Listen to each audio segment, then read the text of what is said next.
My self Sohail Khan. मैं BSc part third year physics का मैं हेलिकल विधि से E/M ज्ञात करने का प्रैक्टिकल आपको समझाने वाला हूँ। मैं उसका थ्योरी पोर्शन समझाऊंगा और उसका जो प्रैक्टिकल वाला पोर्शन है वो मेरे साथी रजत सिंह आपको समझाएंगे। बीएससी पार्ट थर्ड का एक प्रैक्टिकल आज हम लोग समझते हैं। हेलिकल विधि से अपने को E/M का इलेक्ट्रॉन का E/M का मान ज्ञात करना है। अब इसके लिए अपन कुछ सिद्धांत होते हैं, उन सिद्धांतों को पहले अपन समझ लेते हैं, उसके बाद अपन प्रैक्टिकल पे जाएंगे। तो सिद्धांत सबसे पहले अपन होता है हेलिकल क्या होता है। हेलिकल पर्टिकुलर एक इलेक्ट्रॉन का क्या होता है कि पाथ होता है, मतलब जिस पथ में गति कर रहा होता है, यानी कुंडलीनुमा गति। कुंडलीनुमा गति करने के लिए इस डायग्राम में समझते हैं अपन। इसमें चुंबकीय क्षेत्र एक्सिस के अनुदिश लग रहा है और इस चुंबकीय क्षेत्र में जो इलेक्ट्रॉन का जो वेग है ये इसको क्या कर रहा है, v लंबवत वेग, तो इसको क्या कर रहा है, वृत्तीय गति में घुमा रहा है। और जो v जो क्षैतिज वेग है इसको क्षैतिज में चला रहा है, रेखीय गति हो रही। तो अपन क्या होता है, रेखीय गति और वृत्तीय गति का अगर अध्यारोपण हो जाता है तो अपने को क्या मिलेगा, एक कुंडली गति मिलेगी, यानी जिसको हेलिकल गति बोलते हैं। तो इसमें कुछ कंपोनेंट समझने की कोशिश करते हैं। तो चुंबकीय क्षेत्र के अनुदिश जो समानांतर वेग होगा इसका v cos थीटा हो जाएगा और इसके लंबवत घटक हो जाएगा v sin थीटा। तो अपने को पता है किसी भी चुंबकीय क्षेत्र में अगर v वेग से गति कर रहे इलेक्ट्रॉन में जो बल होगा वो F = -E v cross b होगा। तो v क्रॉस b होगा, तो जो पैरेलल है उसके v समानांतर के कारण तो क्या हो जाएगा, अगर यहाँ v cos थीटा रखूँगा मैं तो a और b का जो घटक होएगा वो 0 हो जाएगा, क्योंकि यहाँ क्या है, क्रॉस प्रोडक्ट आ रहा है। तो v cos थीटा और b तो दोनों समांतर का समान क्रॉस घटक क्या हो जाता है, 0 हो जाता है। तो इसलिए अपन क्या होगा, यहाँ जो F रिजल्टेंट आएगा वो क्या हो जाएगा, E v b, बिकॉज क्या इसके लंबवत घटक के कारण ये चल रहा है। और v cos थीटा के कारण क्या हो रहा है, बल क्या हो रहा है, 0 हो रहा है, क्योंकि वो चुंबकीय क्षेत्र के अनुदिश लग रहा है। और v लंबवत के कारण बल होगा, तो इस बल के प्रभाव के कारण क्या हो रहा है, हेलिकल गति हो रही है। अब अपन इलेक्ट्रॉन के जो वृत्तीय पथ है ना, हेलिकल पथ का जो प्रक्षेप है वो क्या वृत्तीय है। तो उस वृत्तीय पथ को अपन समझने की कोशिश करते हैं। इस वृत्तीय पथ के कारण क्या क्या घटक निकल के आते हैं। तो चुंबकीय क्षेत्र के लंबवत तल में हेलिकल पथ का जो प्रक्षेप है वो क्या होता है, वृत्ताकार होता है इस तरह का, जिसके सेंटर में चुंबकीय क्षेत्र लग रहा है और v लंबवत हो रहा है, जिसको क्या हो रहा है, घुमा रहा है। तो और r त्रिज्या के साथ इलेक्ट्रॉन का द्रव्यमान m है, जो इलेक्ट्रॉन का द्रव्यमान है, और v लंबवत जो वेग लग रहा है इसको वृत्तीय पथ में घुमा रहा है। v लंबवत के कारण वृत्तीय पथ हो रहा है। और क्या हो रहा है कि v जो क्षैतिज जो वेग है, क्षैतिज वेग क्या है इसका, v cos theta. v cos theta के कारण ये क्या रेखीय गति प्रदान कर रहा है, और v लंबवत और v sin थीटा की वजह से क्या हो रहा है, इसको वृत्तीय गति प्रदान कर रहा है। तो अपन वृत्तीय गति के बारे में पढ़ते हैं थोड़ा। तो जो F बल है, जो पीछे अपन ने निकाला था F बल का मान वो आया था अपने पास में v लंबवत इंटू b। तो EVB इसका परिणामी बल आया था। इस परिणामी बल के कारण क्या हो रहा है, इसमें अभिकेंद्रीय त्वरण उत्पन्न हो रहा है। अभिकेंद्रीय त्वरण उत्पन्न हो रहा है, तो अभिकेंद्रीय त्वरण उत्पन्न हो रहा है, उसके कारण अभिकेंद्रीय बल लगेगा। अभिकेंद्रीय बल mv v perpendicular by r equal to जो F बल का रिजल्टेंट मान है E v लंबवत b। अब इस रिलेशन से अपन v लंबवत की वैल्यू फाइंड आउट कर लेंगे। v लंबवत की वैल्यू आ गई अपने पास में E v r by l।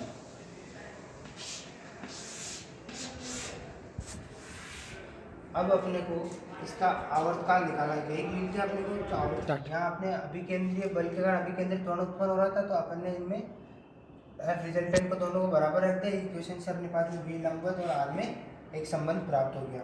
अब आवर्तकाल के लिए अपने को पता है,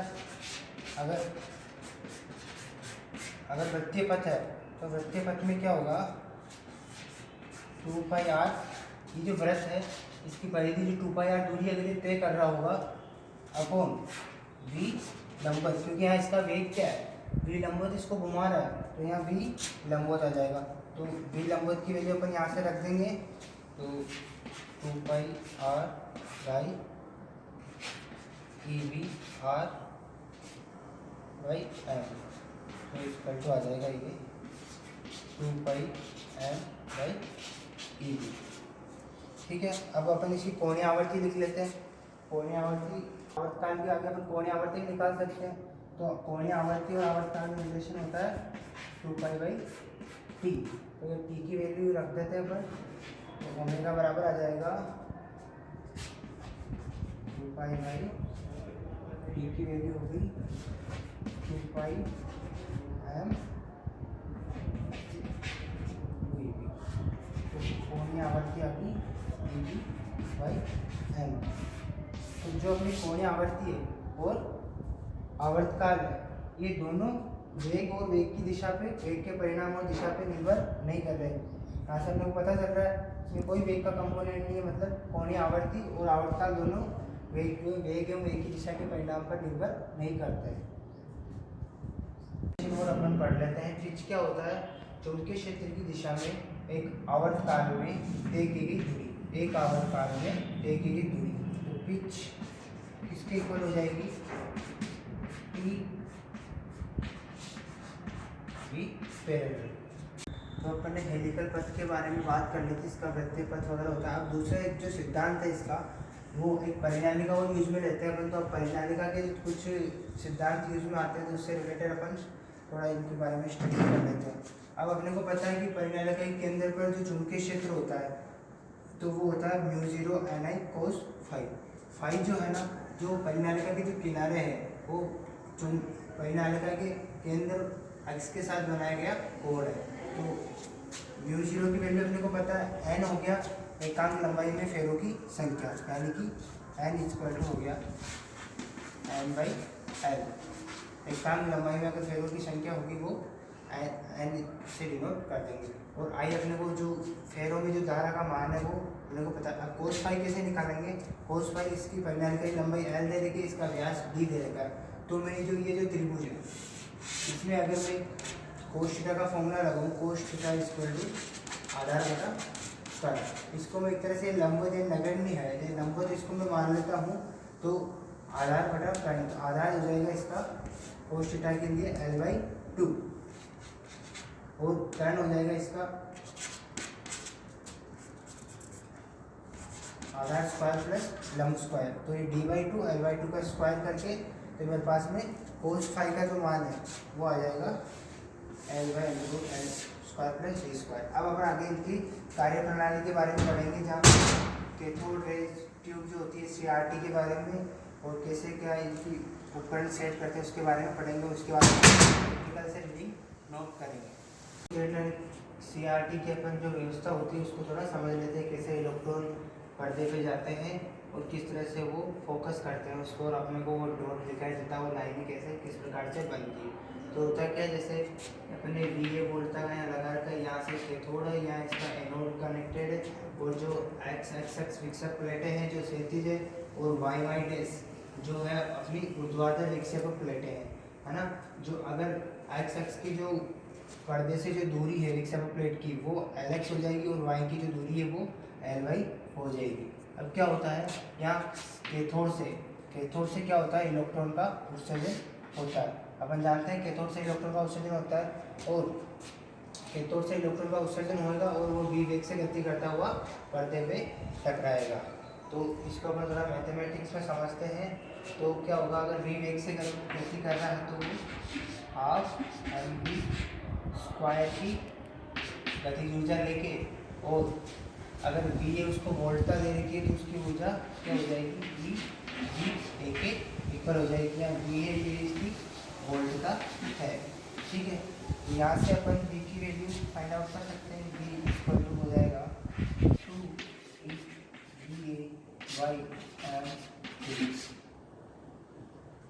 से अपन ने v फाइंड आउट कर लिया, यानी इसको v पहला नाम दे सकते जो चेंज नहीं हो रहा।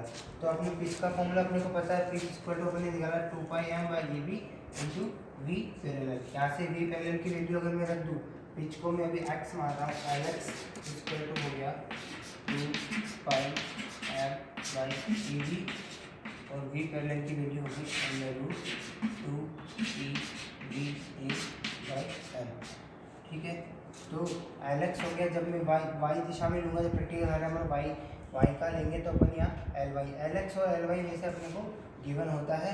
यहाँ से अपन क्या E/m का जो रेशियो है तो मैं ई बाई एम का रेशियो देख लेता हूँ।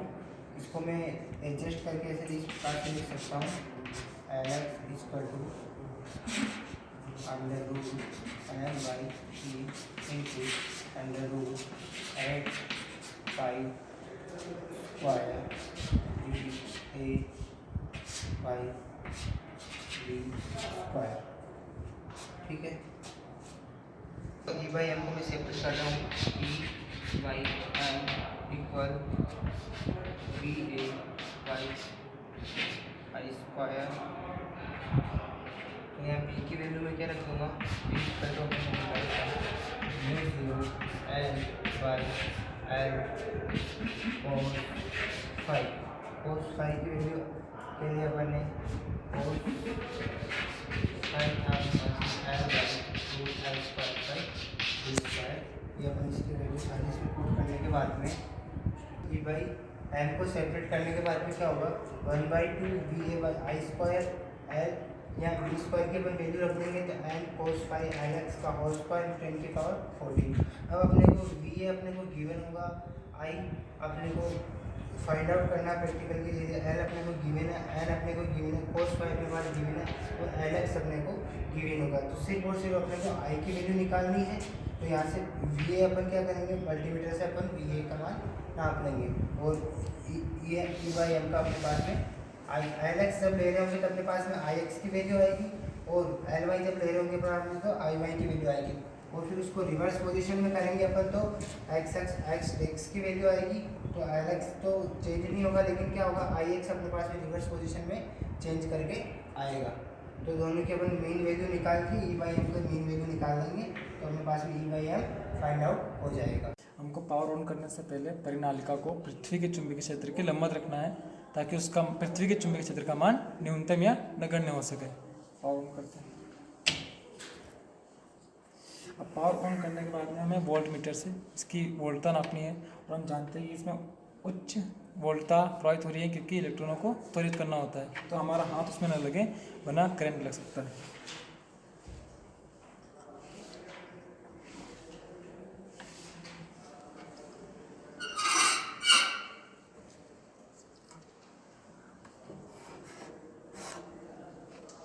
हमारा धारा का मान इसमें 695 आया है, वोल्टता का मान।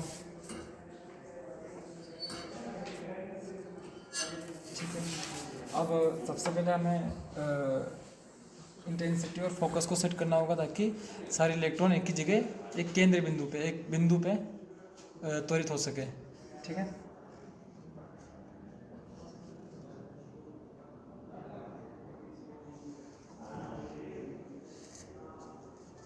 दिख रहा है।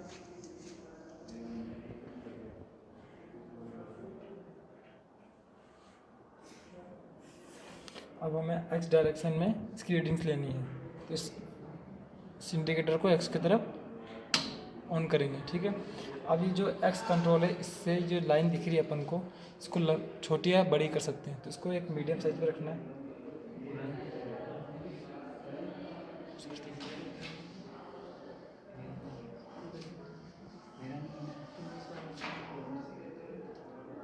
ठीक है, अब हम करंट कंट्रोल करेंगे। करंट कंट्रोल इसलिए किया जाता है ताकि सारे इलेक्ट्रॉन एक पुंज के रूप में एक केंद्र पे प्राप्त हो, एक जगह टकराए मतलब।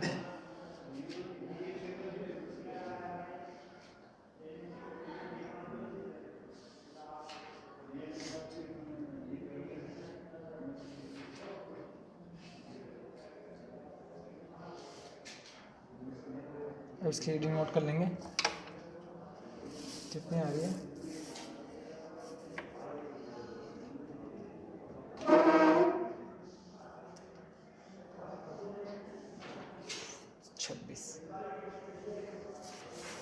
ठीक है, अब इसको वापस ऑफ करेंगे, करंट कंट्रोल को वापस रीसेट करेंगे। अब इसको वाई डायरेक्शन में लेंगे अपन वापस। अब सेकंड टाइम जब वाई डायरेक्शन में लेंगे तो हमें एक्स कंट्रोल नहीं करना, वाई कंट्रोल करना है। अब देख लो इसमें लाइन बहुत ज़्यादा लंबी हो रही है, धुंधली हो रही है, तो मैं फोकस और इंटेंसिटी सेट करनी होगी वापस।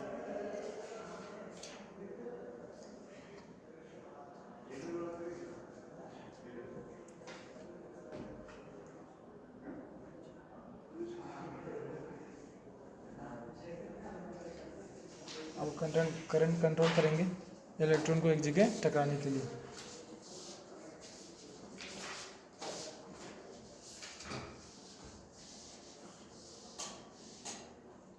इसकी रीडिंग नोट कर लेंगे।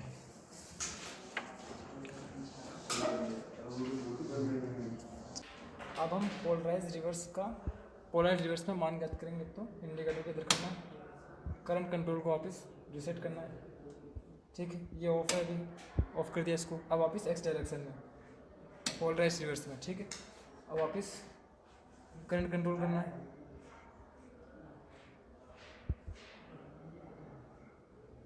एक पुंज के केंद्र की तरफ बात करना है इसको।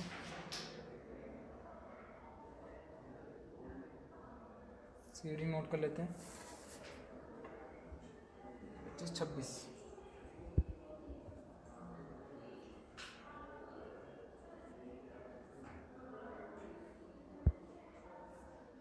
वापस इसको ऑफ करेंगे, करंट कंट्रोल वापस रीसेट करो। अब वाई डायरेक्शन में वाई कंट्रोल से करेंगे सेट इसको। करंट कंट्रोल से वापस इसको एक केंद्र पे लेना है।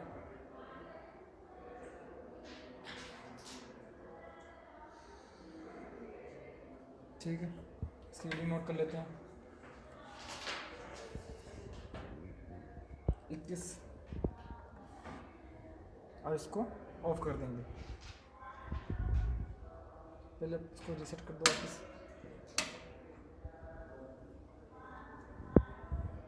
इसको ऑफ कर दो।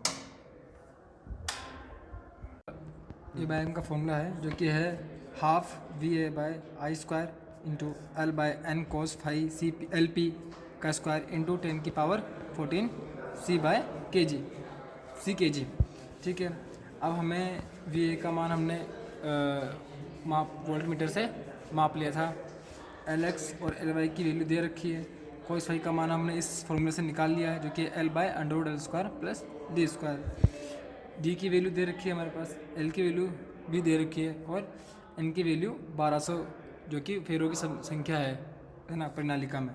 ठीक है, अब हमारे पास IX का मान 24, IX का मान 26 है ना, और IY का मान 20 और IY का मान 20 आ रहा है।